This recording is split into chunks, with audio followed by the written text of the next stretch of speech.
Bonjour les parents d'ados et bonjour les ados, je te fais une nouvelle vidéo où j'ai assisté à une conférence dernièrement sur l'adolescence. Donc je vais t'en faire part, je vais te dire exactement ce qui s'est dit.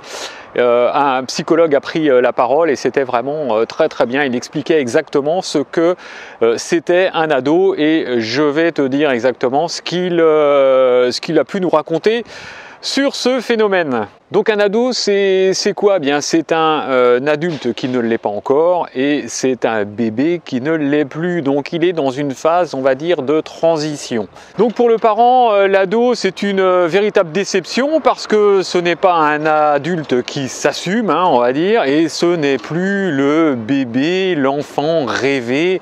On voulait qu'il soit comme cela. Les parents ont l'impression de connaître leur enfant, mais ils ne le connaissent pas vraiment parce qu'ils ont envie qu'il soit à cette image, l'image qu'ils veulent lui donner. Et en fin de compte, à l'adolescence, c'est plutôt l'ado qui va se créer sa propre identité, bien évidemment avec tes valeurs, mais malgré tout, c'est lui qui va, on va dire, avancer vers son autonomie, avancer vers ses expériences, et l'ado que tu auras ne sera pas forcément l'enfant que tu voulais avoir. Alors le seul truc, c'est que ce désir, c'est vraiment de l'illusion. Toi, tu ne vois pas vraiment ce qui se passe derrière tout ça, derrière ce qui se passe derrière son ado, parce que tu ne le vois pas vraiment grandir. Tout ça va tellement vite que tu as encore l'impression que c'est un enfant et là, il commence à prendre, on va dire, des responsabilités, il commence à prendre de l'autonomie, il veut aller de plus en plus loin. Sauf que tu ne l'as pas vu, mais ce n'est pas grave du tout. Alors c'est comme ça que ça marche, mais il faut te le remettre en perspective et te dire que, il va falloir que tu apprennes ou réapprennes ce qu'est un ado et comment il va évoluer.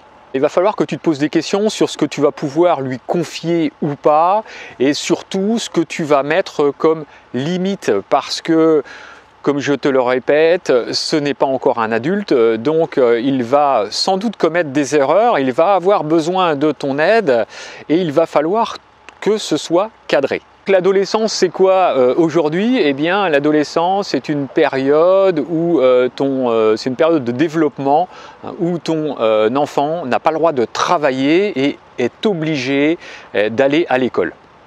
Donc ça, c'est la première des frustrations. Parce que avant, à partir de 8 ans, on pouvait travailler, on pouvait gagner son argent. Bon, bien évidemment, l'argent, c'était pour la famille, c'était pour les parents. Mais on commençait déjà à avoir une certaine autonomie. Aujourd'hui, on lui dit, écoute, il va falloir que tu attendes. Il va falloir que tu attendes pour faire ci ou pour faire ça. Il va falloir que tu as ton permis, mais il va falloir que tu attendes. Et tu as ton bac, mais il va falloir que tu attendes pour pouvoir travailler. Donc à chaque fois, c'est de l'attente. Et ça, c'est de la frustration pour l'ado. Et on est dans une société où aujourd'hui, on accepte de moins en moins la frustration et c'est ça qui est difficile à gérer. Cet enfant, à la base, il est heureux de grandir parce que le fait de grandir, il se dit je vais pouvoir faire telle chose ou telle autre, mais à chaque fois, on le freine et on lui dit non, tu n'es pas encore en capacité de faire ci ou de faire ça. Donc, c'est compliqué. Évidemment, en tant que parent, tu te dis est-ce que je suis vraiment prêt à lui confier des responsabilités ? Et là, c'est un petit peu le tiraillement entre est-ce que c'est toi, parent, qui n'est pas capable de lui donner des choses à faire ou est-ce que c'est lui qui n'est pas capable de recevoir ses responsabilités et de les assumer. Faire confiance à son ado, ce n'est pas si simple que ça et sur le côté psychique non plus. Mais au niveau psychique, ton enfant qui était bébé avant a eu également pas mal de frustrations. Il a évolué et comment? Eh bien, quand le bébé, on va dire, est né, chaque fois qu'il demandait quelque chose, s'il avait faim, s'il avait soif, si la couche, il fallait la changer, s'il avait envie d'un câlin, s'il avait envie de se promener, eh bien, à chaque fois, il avait juste à pleurer et tu accourais. Donc, là, il s'est dit, mais je suis le maître du monde. À chaque fois que je demande quelque chose, eh bien, j'ai quelqu'un qui vient vers moi et qui s'occupe de moi. Mais au fur et à mesure, eh bien, ça a un petit peu lassé le parent en se disant, bah oui, mais c'est bien hein, d'être pris à 100% avec mon enfant, mais moi j'aspire à autre chose, j'ai des besoins également, donc là il va pleurer, mais j'étais en train de regarder un film, eh bien on va le laisser pleurer un petit peu parce qu'on va attendre la fin du film. Ou bah, j'ai envie de passer du temps en couple et j'ai envie d'aller au cinéma. Donc là, également, frustration pour le bébé qui est à la maison. Et tu as aussi envie d'aller au restaurant, tu as envie de faire des sorties, et c'est tout à fait normal. Et là, l'enfant se dit « Ah, je ne suis plus le maître du monde, mais bon, je suis quand même l'unique. » Et là, déception également, parce que si un petit frère ou une petite sœur arrive, eh bien, il va s'apercevoir que ses parents s'occupent aussi de l'autre personne qui se trouve dans le foyer. Il se dit « Ah, je ne suis plus l'unique personne, on ne s'occupe plus que de moi. » Et là, franchement, c'est aussi de la frustration et c'est vraiment dur pour ton enfant. Donc, c'est un autre bouleversement où mes parents ne sont pas tout pour moi. Par contre, il se dit « Ah, bah dis donc, quand je suis bébé, j'ai le droit à beaucoup de choses, j'ai plein de choses, plein de jouets. » Et il s'aperçoit à la fin que bah, les parents ne peuvent pas tout lui offrir. Et là, c'est également une autre déception. Donc, c'est pas évident pour le bébé d'assumer, on va dire, toutes ces déceptions qui arrivent les unes après les autres. Ton enfant veut aller, devient ado et veut aller explorer à l'extérieur de chez toi. Et donc il se trouve tiraillé entre deux personnes, entre le bébé qui exige et qui veut tout de suite là maintenant, et l'adulte qui doit prendre des responsabilités, mais comme il n'est pas encore adulte, eh bien c'est compliqué pour lui. Et c'est donc ces allers-retours qui mettent en difficulté les parents.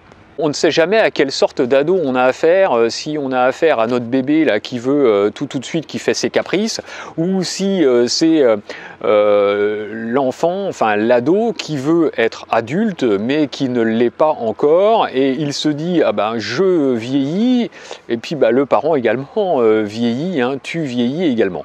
Donc c'est là que toi, en tant que parent, c'est compliqué parce que il y a une diversité de comportements chez ton ado qui fait que bah, tu es là, toi, parent, pour garantir, on va dire, son espace de liberté, mais malgré tout, un espace, quand tu as un espace, il faut y mettre des limites parce que sinon c'est porte ouverte à tout et c'est là que arrivent les problèmes. Donc toi, tu es là pour garantir, on va dire, son développement, le développement, que ce développement se fasse au mieux dans la joie mais pas dans la douleur.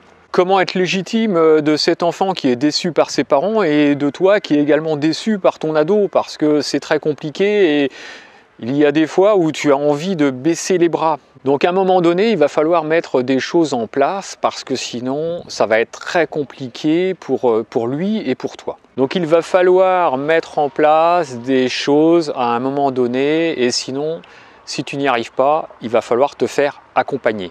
Il va falloir trouver des ressources pour retrouver cette légitimité et faire accepter la déception. On est dans une société aujourd'hui qui est très compliquée, et plus compliquée qu'avant parce que tout va tout de suite, tout va très vite. Et le plus compliqué, c'est qu'il y a une difficulté à accepter la déception, à accepter la frustration. Et il va falloir trouver, on va dire, des moyens, trouver des choses pour faire accepter toutes ces déceptions et cette frustration. On nous demande également dans cette société d'être parfait et c'est vrai qu'il faut après prendre du recul par rapport à ça. Personne n'est parfait, tout le monde commet des erreurs.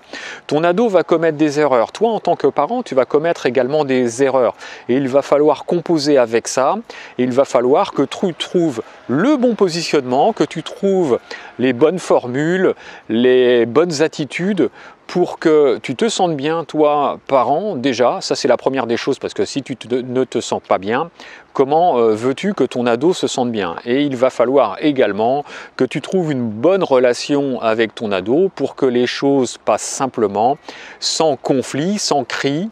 Donc, Ce sera tout l'intérêt des prochaines vidéos que je vais faire là-dessus, sur cette chaîne. Donc, c'est t'aider à trouver les bons mots, les bonnes attitudes et les bons comportements pour vivre, on va dire, ensemble dans une harmonie familiale et que tu sois heureux.